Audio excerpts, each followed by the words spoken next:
दोस्तों नमस्कार, मैं सम्राट गोस्वामी।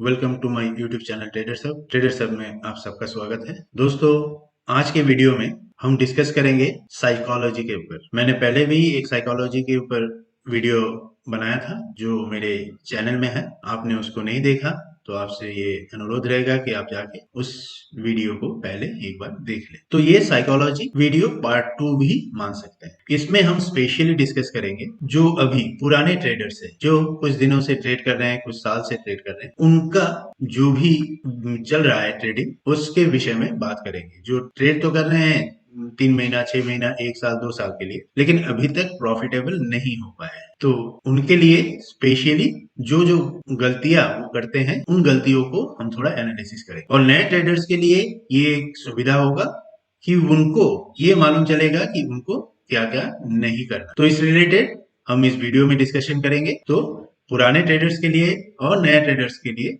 दोनों के लिए ये बहुत अच्छा फायदेमंद रहेगा। तो इसीलिए वीडियो को पूरा देखिए, चैनल को सब्सक्राइब कीजिए, क्योंकि आप लोग सब्सक्राइब करते हैं तभी हम मोटिवेट हो पाते हैं और हम अच्छे से अच्छा टॉपिक आपको डिस्कस कर पाते हैं। तो जो पुराने ट्रेडर्स है, जो इतने दिन से ट्रेड कर रहे हैं, बहुत साल हो गया, बहुत महीना हो गया, लेकिन इनको समझ में नहीं आ रहा है कि ये प्रॉफिटेबल क्यों नहीं हो पा रहा है, तो उनके रिलेटेड कुछ डिस्कशन, कुछ पॉइंट्स हम बताएंगे और उन पॉइंट्स को आप खुद अपने आप को जस्टिफाई कीजिएगा कि आप लोग ऐसा करते हैं कि नहीं करते। तो पहला जो टॉपिक है वो है कि आप खुद से पूछिएगा, क्या आप रूल बेस्ड ट्रेडिंग करते हैं? पहला जो पॉइंट है वो है रूल बेस्ड ट्रेड, यानी आपने क्या कोई सेटअप पकड़ के रखा है? कोई भी सेटअप हो, एकदम सिंपल से सिंपल सेटअप, कोई भी सेटअप हो, कोई भी जानकारी आपको मिलता हो थ्रू यूट्यूब और एनी अदर प्लेटफॉर्म, क्या आपने उस सेटअप को 1 महीना, 2 महीना, 3 महीना, 4 महीना प्रैक्टिस किया है? क्या उस सेटअप में आपने कुछ दिनों तक ट्रेड लेने की कोशिश की है? मुझे उम्मीद है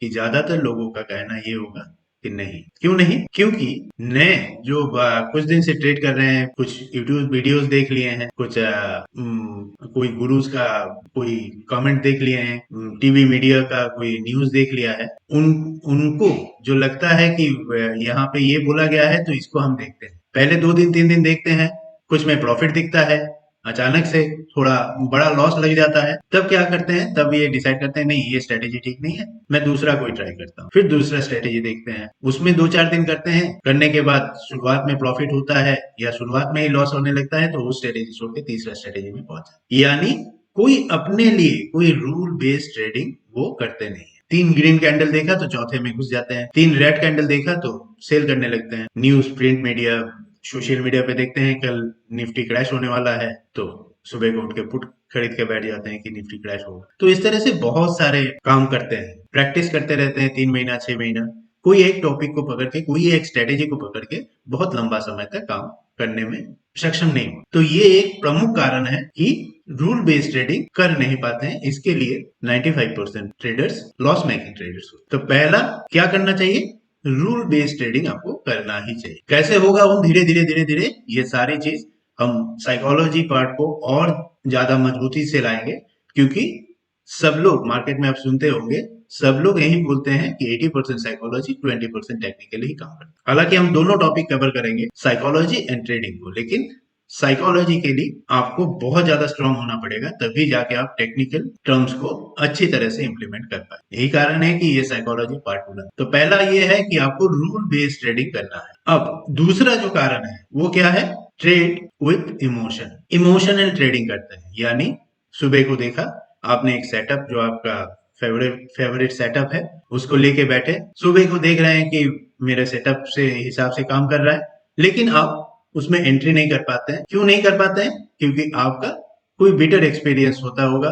मान लीजिए आज बैठ रहे हैं, मंडे को बैठ रहे हैं, लेकिन फ्राइडे को आपको अच्छा नुकसान हो गया, तो आप मार्केट से डरने लगे। आपने अपना सेटअप लेके बैठा है, सेटअप में काम भी कर रहा है, देख रहे हैं कि सेटअप में एंट्री बन रहा है, लेकिन आप एंट्री नहीं कर पाए। फिर देखते हैं कि वो स्टॉक या वो इंडाइसेस ऊपर जा रहा है, फिर भी आप नहीं एंट्री कर पाते हैं। धीरे धीरे एक कैंडल बनता है, दूसरा बनता है, तीसरा बनता है, चौथे में आपको लगता है कि नहीं, मैंने तो कुछ मिस कर दिया, तो आपको अपने आप में गुस्सा लगने लगता है और चौथे कैंडल में जाके आप एंट्री करते हैं, जबकि उसी जगह से मार्केट करेक्शन या स्टॉक करेक्शन होने लगता है, फिर नीचे आता है, फिर आप देखते हैं कि इस बार भी लॉस हो गया, फिर आप सोचते हैं कि नहीं, मेरा सेटअप तो ठीक था, तो दोबारा जाएगा तो मैं एंट्री करूंगा, फिर 2-3 कैंडल ग्रीन बनता है तो एंट्री कर लेते हैं।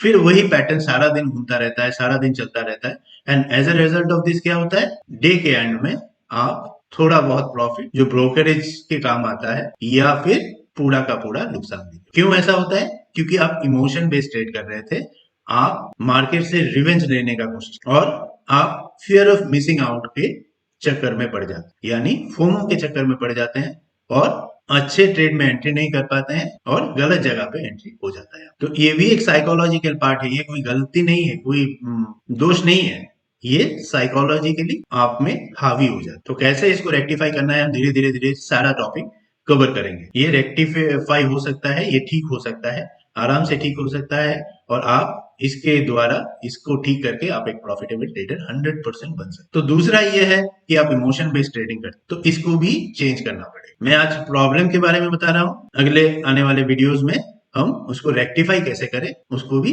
समझेंगे। तीसरा जो कारण है वो कारण है ट्रेडिंग विदाउट रिस्क मैनेजमेंट। आप ट्रेड करते हैं लेकिन कोई रिस्क मैनेजमेंट आपके पास नहीं है, आप नहीं जानते हैं कहाँ पे एंट्री करना है, अगर जानते भी हैं एंट्री कहाँ पे करना है तो प्रॉफिट कहाँ पे बुक करना है और स्टॉप लॉस कहाँ पे लगाना है, वो या तो जानते नहीं है या उसको मानते नहीं, क्योंकि आपको लगता है कि स्टॉप लॉस अगर यहाँ पे लगा लिया, 5 रुपया नीचे लगा लिया तो हो सकता है नीचे आ जाए तो 10 रुपया लगा लेते हैं, यानी स्टॉप लॉस को बड़ा कर देते हैं, और प्रॉफिट जैसे ये ग्रीन कैंडल बना फिर प्रॉफिट बुक करने के लिए एकदम हावी हो जाए कि 2 रुपया प्रॉफिट आया, 3 रुपया जैसे भी हो इसको स्क्वायर ऑफ कर लो और वो प्रॉफिट ले लो। यानी जब लॉस लेने लगते हैं तब तो बड़ा बड़ा लॉस लेने के लिए तैयार रहते हैं, लेकिन जब प्रॉफिट लेने लगते हैं तब छोटे छोटे प्रॉफिट में ही सेटिस्फाइड, यानी आपका कोई प्रॉपर रिस्क मैनेजमेंट नहीं है। अगर मार्केट में 1:3 अगर कोई इक्विटी खरीदते हैं, अगर वो 1:3 का क्राइटेरिया मैच नहीं करता है तब तक वो कोई प्रॉपर रिस्क मैनेजमेंट ट्रेड नहीं है, मेंटेन रिस्क मैनेजमेंट ट्रेड नहीं। लेकिन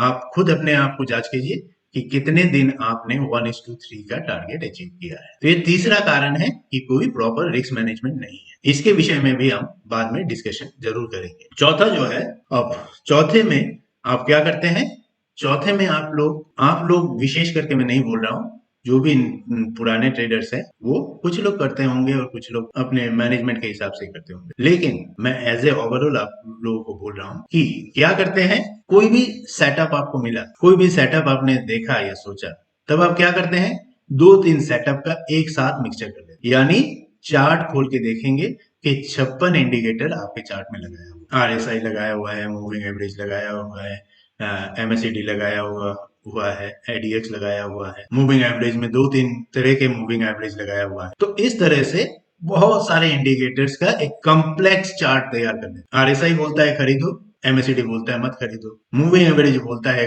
खरीद लो, RSI बोलता है नहीं खरीदो। तो क्या होता है, एक कंफ्यूजिंग चार्ट तैयार हो जाता है और आप डिसाइड नहीं कर पाते हैं कि कैसे ट्रेड को इनिशिएट करें। ये बहुत सारे लोगों के साथ होता है, आप अपने आप को रिलेट कीजिएगा ये सब होता है कि नहीं। तो ये सबसे बड़ा गलती का एक कारण होता है कि आप ट्रेड में या तो एंट्री नहीं कर पाते हैं या प्रॉपर्ली एग्जिट। तो इसके लिए आपको क्या करना है, इसके लिए आपके ट्रेडिंग प्लान को एकदम सिंपल रखना है। अगर एक मूविंग एवरेज से काम करते हैं, मान लीजिए 20 मूविंग एवरेज में काम करता हूं तो 20 मूविंग एवरेज ही मेरे लिए सब कुछ, मैं उसमें RSI, MACD, ADX ये सब नहीं देखता। तो ये भी एक कारण है, ये मैं कारण बता रहा हूँ, पहले भी बोला कि आज कारण बता रहा हूँ, बाद में उसको रेक्टिफाई कैसे करना है वो भी हम लोग जाने। तो ये भी एक कारण है कि आप अपने चार्ट को कॉम्प्लेक्स चार्ट बना दें, कोई सिंप्लिसिटी नहीं रहता है चार्ट, लेकिन ट्रेडिंग सिंप्लिसिटी ही, सिंप्लीफाइड वे से ही ट्रेडिंग किया जा सकता है और किया जाना चाहिए। तीसरा है रिवेंज ट्रेड, तीसरा नहीं सॉरी पांचवा। पहला है रूल्स बेस्ड ट्रेडिंग, दूसरा है इमोशंस के साथ,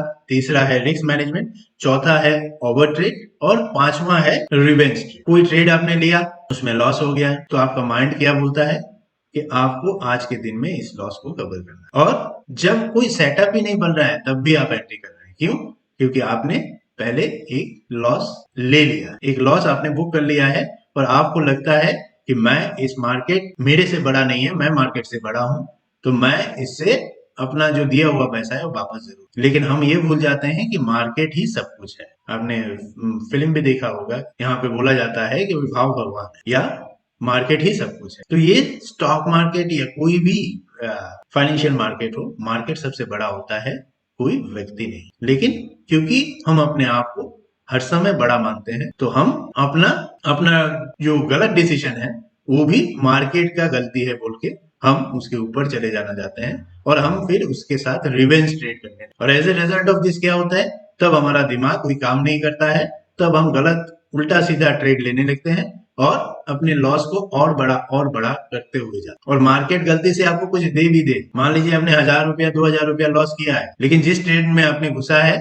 उसमें से आपको 500 रिकवर करने का मौका मिल गया। अगर वो गलत ट्रेड भी हुआ तब भी मार्केट ने एक ट्रेंड दे दिया, आपको 500 रिकवर हो रहा है, लेकिन आप तब तक नहीं रुकते हैं। आप सोचते हैं कि इससे 2000 ही निकालना है, इस ट्रेड से 2000 ही निकालना है, तब आप 500 में सेटिस्फाइड नहीं हो और पूरा वसूल करने की चक्कर में आ जाते हैं और इस चक्कर में आपका जो 2000 लॉस है वो 10,000 में, यानी मार्केट से आप रिवेंज नहीं लेने। तो ये था पांचवा का जो एक ट्रेडर को सक्सेसफुल होने से रोकता है। अब इसको कैसे रेक्टिफाई करना है, कैसे करना है, ये सारा चीज हम दूसरे वीडियो में कवर करेंगे और साइकोलॉजी को हम बहुत डीप तक ले जाने की कोशिश, क्योंकि साइकोलॉजी के लिए आप अगर स्ट्रांग हो जाएंगे तो आपको मार्केट से डर ही नहीं और आप आराम से ट्रेड को एंजॉय करते हुए ट्रेड कर सकते। ठीक है, तो ये 5 कारण जो मुख्य कारण है, इसको रेक्टिफाई करना सब ट्रेडर के लिए बहुत ज्यादा जरूरी। तो पुराने ट्रेडर्स अपने जो टॉपिक बोला है उसके बहुत सारे लोग रिलेट कर पा रहे होंगे, और नए ट्रेडर्स को ये सीख मिलेगी कि क्या क्या नहीं करना। तो आज के इस वीडियो में इतना ही, बाकी आने वाले वीडियो में हम और डिटेल में ये सारा कुछ जानेंगे और कैसे हमको इस पूरा क्रम को ठीक करना है ये भी हम सीख। तो आगे इन सब चीजों को जानने के लिए आपसे ये विनती रहेगी कि आप हमारा चैनल ट्रेडर्स हब को सब्सक्राइब कीजिए, लाइक कीजिए एंड शेयर कीजिए। तो आज के लिए इतना ही, थैंक यू वेरी मच।